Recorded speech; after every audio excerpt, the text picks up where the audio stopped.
Welcome to Trail and Ultra Running Training. My name is Will France. I'm a running coach and a strength coach, and the whole goal of this podcast is to help you train a little better so we can have fun and run a little more out on the trails. A lot has happened in the past week in ultra running, from David Roach breaking a big record to all sorts of things. But today I want to talk about strength work. We can talk about some of the more recent happenings in terms of food and training and all these things, because I think there's a really good conversation to have here about David Roach's performance in terms of food. And he's been really open about his increase in food. And I've been thinking a lot more about it. So that will be coming. But today, let's talk about strength work.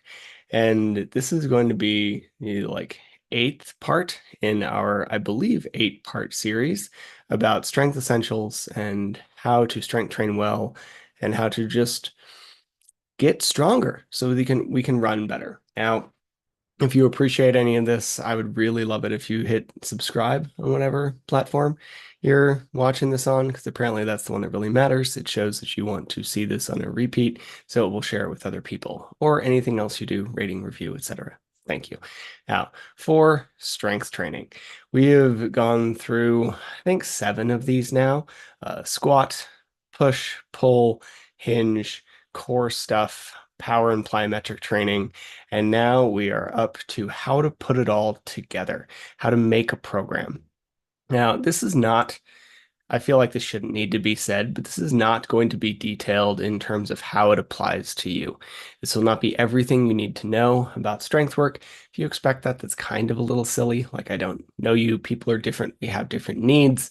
My goals are different than a lot of the people I coach. So my strength training looks a lot different than a lot of the people I coach. And besides all that, like, I probably couldn't learn everything you do in 20 minutes, so probably not fair to expect that we're going to see the same the other direction. However, um, if we learn as we learn a little bit more about the human body, there will be changes, there will be updates, and we can learn a lot and go a long way with what we know. And if you put together what we have discussed in this entirety of this 8-part series, which I think collectively is going to be somewhere between 2 and 3 hours, you're willing to experiment a little bit and you're willing to commit to the process and practice and push the weights kind of hard, then you will do really, really well. This is probably 80 to 90% of what you need, barring injuries or individual goals or whatever. This is probably 80 or 90% of what you need as a fairly active human, not even just as a runner, to stay fit in the gym. Now, I will always have a free program or two somewhere. There currently I have a 50K program out. There are more coming. Some of them might cost money, some of them will not, but there will always at least be a free one. I benefited from the education I got from other people, and I'm just trying to get back a little bit with my own flair. So no matter what, you should be at least able to find something on my site that provides some good examples of what we're talking about here. Now, you won't see all of these principles applied in every program, but they'll be a decent starting point. So let's talk about programming and what you might find if you look at a strength program. And I can't speak to other people's strength programs. I see a lot of them. A lot of them are shit, but some of them are good, and it's hard to delineate or distinguish between the two unless you know what you're looking at. Now, if we're going to talk programming, we could either start big and go small, as in how it fits into your year, and then down to the individual session. My brain doesn't like that as much, so we're going to go the other way. We're going to start small with the individual session and then go big. So let's talk about how to plan a session. First, we're going to start with mobility work.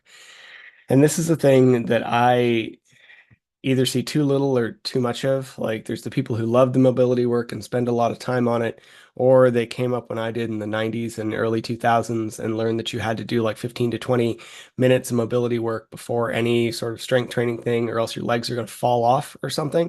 I don't know. The amount of time that people spend on a foam roller is wild to me. If you enjoy it, that's great, but it's probably not necessary.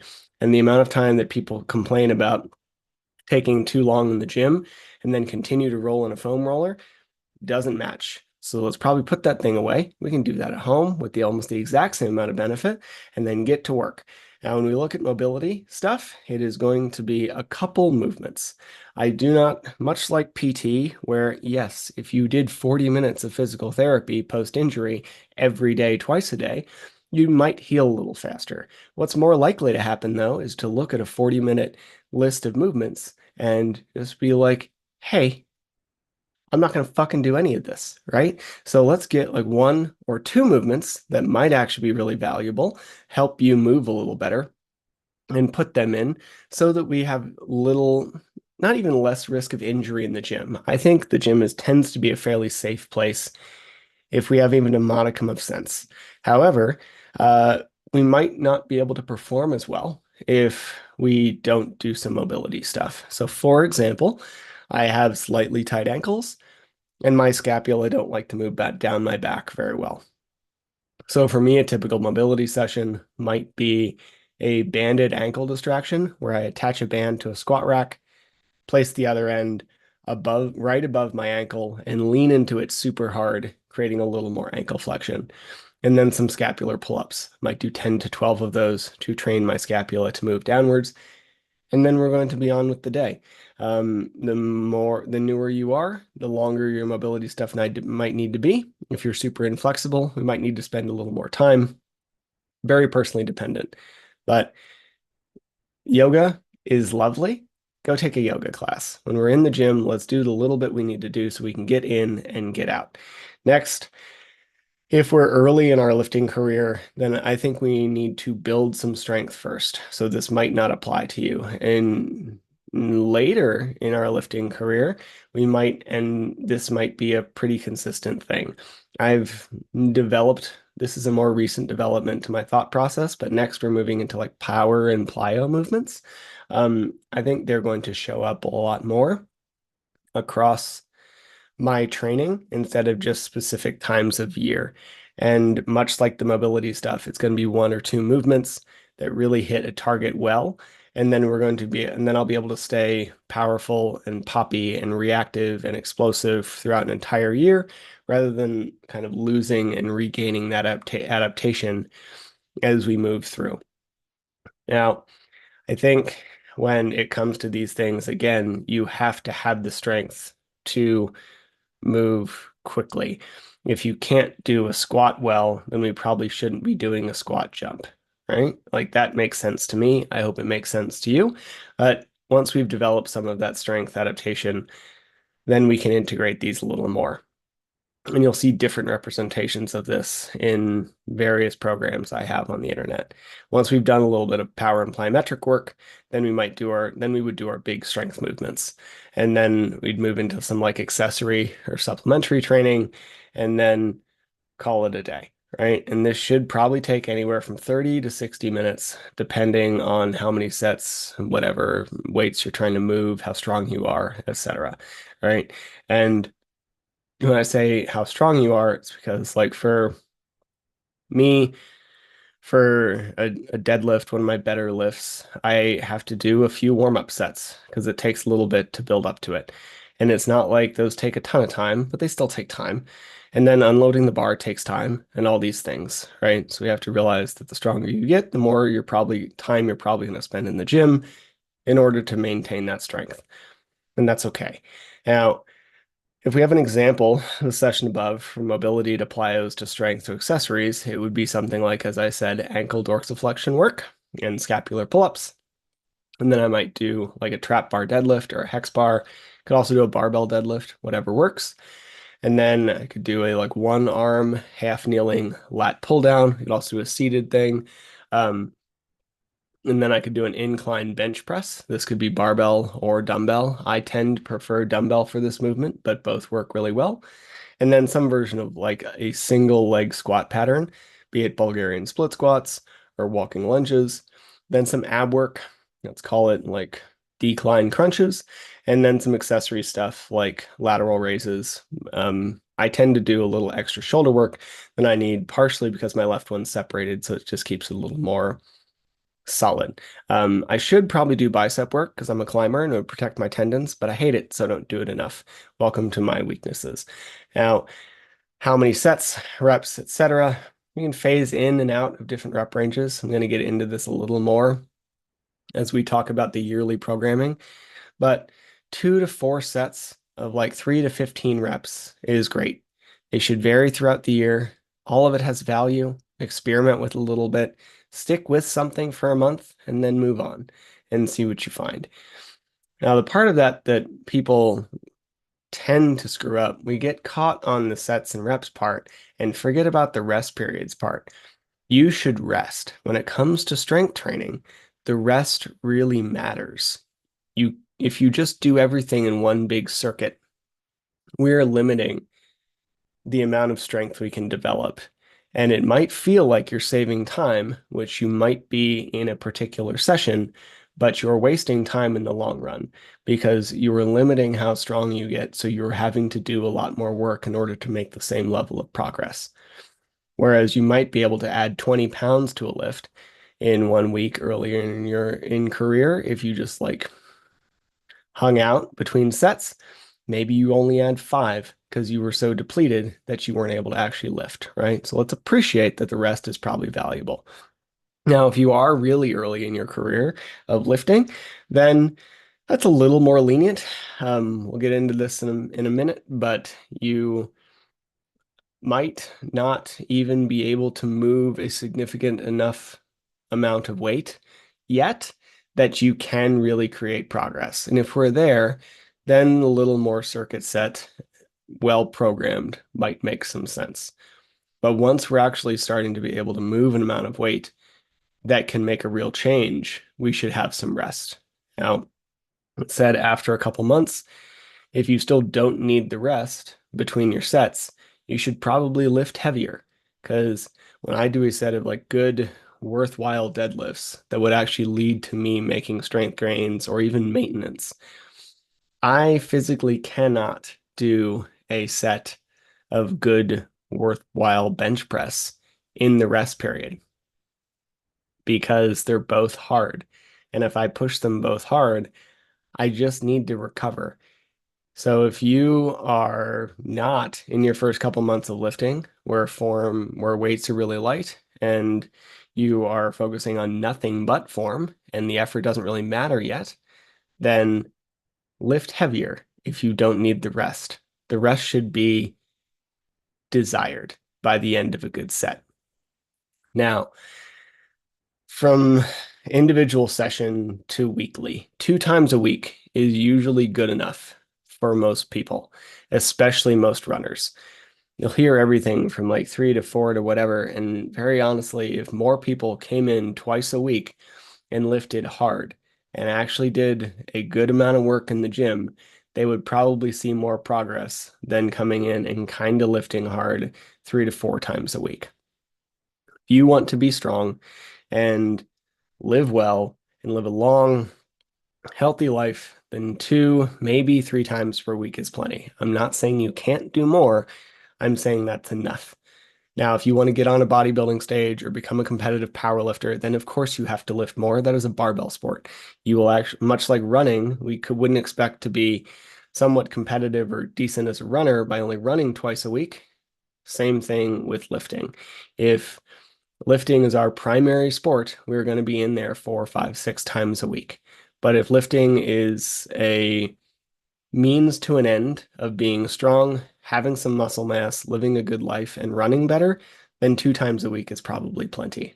Now, we could also split it into smaller daily sessions, like of 15 minutes apiece, where you only do 2 exercises. There are 100 ways to do this. But 2 45-minute sessions a week, a total of like 90 minutes a week, is probably enough for most people. Now, when we have 2 sessions a week, I also think it opens up more options, right, in comparison to 1 time a week. Because I think a lot of people could, if they went hard enough, make progress with once a week, but it's going to be slower. We know just because of the ways muscles recover that you're not going to see as much development. You're not going to see as much progress if we do twice a week, because a lot of muscles are going to be fully recovered in that 2 to 3 day period. And then if we stimulate them again, rather than letting them like mildly atrophy for half of a week, then you will see faster progress. So 2 times a week also allows, in addition to faster progress, allows us to like have sessions be shorter without having to target as many different movement patterns and still get the same amount of benefit, right? So if we did that session that I talked about from day one, instead of the like, let's talk after the power and the plyos because that can be integrated. However, we might, instead of a like deadlift on day one, we might do a front squat on day two. A big bilateral hinge movement replaced for a big bilateral squat movement. And then instead of a one arm lat pull down, maybe we do a bent over barbell row. This focuses on a horizontal pull instead of a vertical pull. It focuses on bilateral movement rather than unilateral. We could also get this from like pull-ups versus one-arm dumbbell rows, right? Then for an overhead press, this focuses on our vertical push instead of a horizontal from the bench that we were getting in that session one, right? We could use dumbbells, we could use barbells for either of these, whatever works. Then for accessory work, when it comes to abs, if we do ab flexion on day one, like those decline sit-ups, then we should probably hit some rotational oblique work on the other day. And then the accessory stuff is going to support whatever the individual person needs. For me, I might hit another round of shoulders to keep my separated shoulder better. Somebody might hit extra chest if they really care about those things. This might be an arm farm period of the day, whatever works for you, right? But this is kind of where we have a little bit of leeway. Now, lifting day is not recovery day. So when we talk about how this fits in a week, if we're doing 2 sessions, then you have to lift hard to see progress. So we're not really gonna be recovering, right? Most people don't lift hard enough. We know this because when they've done some studies and had people go to what they think is like 1 rep short of failure and then have them keep going, they do like 5 or 6 more reps. So most people don't know what failure means when it comes to lifting. And I don't even mean failure like you can't move the weight. I mean failure like form starts to degrade reasonably highly, right? So we go from an overhead press that's straight overhead to one where we're having a lot of this lean and push. That would be qualified as failure in my book for an overhead press. And for most people, they're not going to hit failure if we just go by how much it sucks to press that weight over your head, right? Like we're going to cut short because lifting hard is hard and it doesn't feel great all the time. Now, if if we lift hard enough to make a significant amount of progress, then we're also going to run into the problem where we're not really recovering on that day, right? So we need to pair this throughout a week that it doesn't affect our big runs. Once you've lifted for a couple weeks, your body will just get used to the DOMs a little bit. It's going to take 2, 3, 4 weeks. I think a lot of runners try to add their strength training at a point where they're already running quite a bit, or they do strength training for the first time in 6 months and they're like, oh shit, my legs hurt so badly. There's no way I could run now. This isn't really good. This means that it's going to really reduce my performance. Whereas we'd experience the exact same thing if you took a bunch of time off of running, came back to it, and immediately did a hard workout. Your legs would fucking hurt. So we should appreciate that maybe 2, 3, 4 weeks of commitment is necessary in order to develop I don't know, in order for our body to get used to the level of soreness and not honestly create as much soreness. It's not that you just get accustomed to it, it's that you actually get less sore because your body recovers faster, gets used to using the protein. You probably eat a little better because you're tired and hungry, and then we're just going to improve the recovery. But I expect the first week or two to be a little difficult, which is why I've heard people say there's never a bad time to add strength training. And I absolutely disagree. I did a podcast on this. It actually lost me a couple followers, which made me chuckle. And I really appreciate in some ways because, like, the title is stupid, but there are bad times to add strength training. And one of them is probably within 6 weeks of your race. Because if you're within 6 weeks of your race, you're peaking, you're doing fine, you haven't been doing it up to now, So now's probably a bad time to start. And if you're going to be super sore, we don't really want that first couple of weeks soreness as you go into your peak prep for a race. So lifting day is not recovery day, but the soreness will improve. And if we integrate early enough, then it's not really going to affect your running all that much. Now, first, again, the first few months are just going to be focusing on the skill. You're going to be unstable. It's going to be weird. You're not going to know how to like brace your body as you press things overhead. Squats are going to feel very strange. You're going to round your upper back. You're not going to be able to shift your weight into your heels properly on a deadlift and then drive through your entire foot. You're going to try to squat it, so your quads are going to hurt, and you're not going to understand why, like your low back is doing more work than it needs to be doing, right? Like we need to just find the form first. But once we find that, then we can start to move real amounts of weight. And once we start to move real amounts of weight, we're going to be able to make pretty quick progress. I think a lot of the time when it comes to lifting, a lot of us may hear about these like newbie gains or first timer gains, and you will see that, but it's mostly a skill thing. You're not going to see a lot of physical changes. You're not going to see a lot of changes to your running. It's going to be this kind of slow build for a couple months, and then it's going to take off because you're going to get a lot stronger. Now, if we look at positioning, I guess I'm not sure we finished our week. So just to make sure to touch back on that, you can either do your hard session in the morning and then do your lifting at night. That will separate it by a good amount of time that you can get some recovery in and actually put work into both, and then have a good recovery day afterwards where you either sit around or take a walk or take a really easy run or do some cross training. And that'd be maybe say your workouts on a Wednesday and your long runs on a Saturday. Wednesday evening and Saturday evening would be your lifting days. You could also do it the day after both of those things. So if your workout's on a Wednesday and your long run's on a Saturday, or say you're doing back-to-backs, maybe you do those and then you have a lifting session on Thursday. And you're probably going to be a little sore from your workout, but it doesn't matter. It doesn't matter how much weight we move in the gym. It matters how much effort we put in. The weight specifically matters, again, if you care about barbell sports like Olympic weightlifting and powerlifting. If we're just trying to get stronger and build some muscle mass, then the number on the dumbbell or barbell is irrelevant. It just matters that it's heavy enough to create progress. So even though the weight would be slightly decreased after a hard running workout, it doesn't matter, right? So we would see maybe your lifting would happen on Thursday and Sunday or Thursday and Monday, depending where it fits. Now, once we have the session and the week, how does this all fit into like the year? Now, I will usually try to target a few different like priorities throughout the year when it comes to strength training. One of them is heavy. And the reason I have people lift heavy is multifold. One, it's good for your bones, much like running is good for your bones, but this is good for all of your bones. It's going to be a big bone builder. There's nothing really better for you and your bones and the prevention of osteoporosis than one, eating enough, and two, putting a bunch of stimulus on them in the form of heavy things, right? So heavy lifting is good for your bones. It's good for your tendons. That said, it's also a lot of stress on your bones and tendons. So I try to put this in an off season because otherwise you're likely to end up with a tendinopathy, right? Talk to any power lifter, their elbow hurts all the time. And their knees tend to hurt and all sorts of shit because they spend way too much back squatting and bench pressing really heavy weights.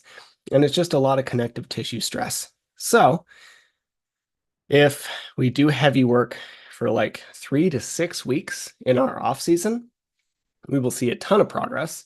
Your body will learn to move better as a unit. We'll get to move heavy weights. You'll probably feel fairly empowered because it is like somewhat empowering to tear a shitload of weight off the ground.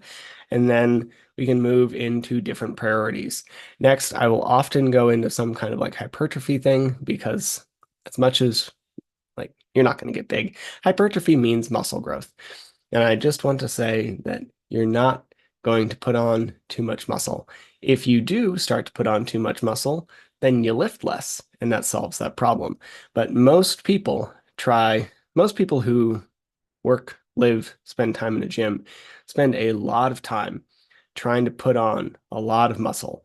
And they work very hard to put on a lot of muscle, and they end up putting on a little bit of muscle. it is very unlikely that you are going to be the one who works not as hard and puts on a lot of muscle, unless you are genetically gifted, which again, the answer there is lift less, or you take a lot of steroids. So don't do that and then play with your genetic traits and you should be okay. Right. So we're going to spend a little time in muscle growth because no 90-year-old has ever wanted less muscle mass. And this, instead of our heavy from like 2 to 5 rep range, we're going to be more in like the 6 to 12, maybe 6 to 15, but probably 6 to 12 rep range for a month. And then I'd focus on some sort of like rotation thing. So instead of a bilateral back squat, we'd really focus on like nothing but walking lunges, maybe elevate the foot on a Bulgarian split squat so that's even less stable. And then we'd move to like power and speed. So we take away the front elevation in the foot, really make sure that we're leaning all the way forward in that foot on Bulgarians, maybe some barbell back squats, depending on how comfortable you are with them. And then from power and speed, we'd probably go into like some explosivity, really bringing those plyometrics to a peak and focusing on like pop before your A race, right? Like there's a bunch of ways to do this, but that tends to be the way I think of it from a yearly. And this has changed a few times over the past couple years, so who knows if it will change again. Probably will as I learn more, but I think I'm starting to see this like more minor integration of all of these things. I really like the seemingly more modern training idea of instead of just having these like very distinct blocks of training a little bit of everything at all time and just prioritizing a little differently, right? So maybe most of it's heavy, but we also have a like 12 to 15 rep range of a one arm pull down in order to really focus on scapular movement or something like that, right? And this is more advanced topics. It's why it's hard. But if we just take the basics of pick a few exercises for each of the muscle of the movement patterns that we've talked about in this session, make sure you can do them well, and then move enough weight that it's actually difficult. Then you'll make some progress and do it throughout your week in a way that it doesn't damage your running, and you'll make progress on all fronts. And that's it. If you want any help in terms of these things, please reach out. I would love to help you. Oh, one more note is it doesn't need to be complicated to be effective. If you took, there's a thing called in strength training called the Big Five. If you don't know what these are, it's a back squat, it's a barbell deadlift, it's a bench press, it's an overhead press, and it's a bent over row.